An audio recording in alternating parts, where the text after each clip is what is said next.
take that salmon-colored paper, please, and find the three typical parts of a neuron. I've lettered them there for you, A, B, and C: dendrite, cell body, and axon. Those are the three main parts of a neuron. I am not going to say every neuron has all three parts.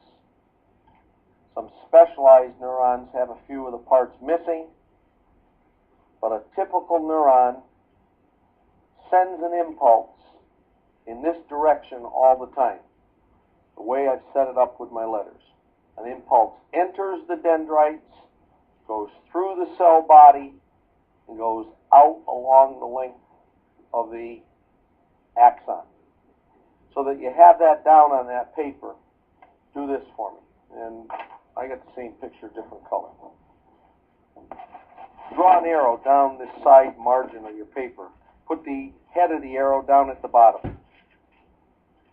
Right at the bottom of that arrow, draw the arrow the entire length of the paper. Head of the arrow down at the bottom.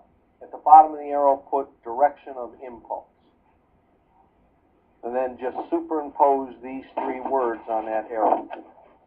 Near the top of the page, put dendrite. In the middle of the arrow, put cell body. And down near your arrowhead at the bottom, put axon. That's the direction that an impulse flows. It cannot go backwards. Our whole nervous system would be messed up if we could have it go any which way it wanted to. Nerve impulses, just like blood circulating through your blood vessels, can only go in a certain direction. Otherwise, sensory cells would have impulses coming out of them when information was trying to come in them. That would mess everything up. If you were trying to get information to your brain, and at the same time another impulse could come down your neuron, we would not have normal flow of impulses, and our nervous system wouldn't work the way we know it should.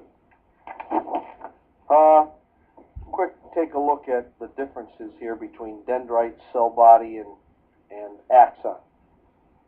Generally speaking, the only place you'll ever find the nucleus is dead center in the middle of the cell body. There's a little dot in there right now. I'd like you to make a little bit bigger and label it the nucleus.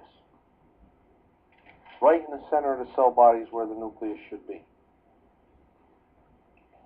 Dendrites, take a look at them. There's lots of them.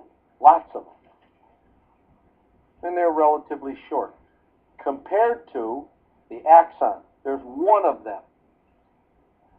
And extremely long, so long as a matter of fact, you can see what they had to do here to get this whole axon on the paper.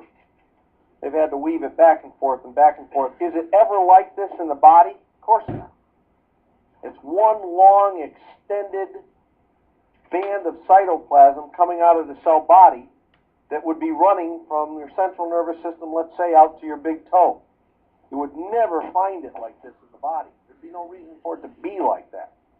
If it only had to go from here to here, it would be a short axon. And we have some like that. It wouldn't be this axon zigzag back and forth. They did that for diagrammatic purposes to put it all on the same page. Look what happens down at the end of the axon. End of the axon branches out into what are called terminal fibers.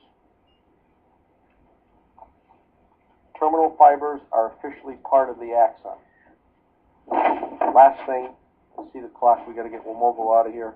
The very end of each terminal fiber has a little enlargement, a little swelling called a bouton, known as the little button. Womogo, get moving, because I've held you 2 minutes longer. You're going to miss the bus.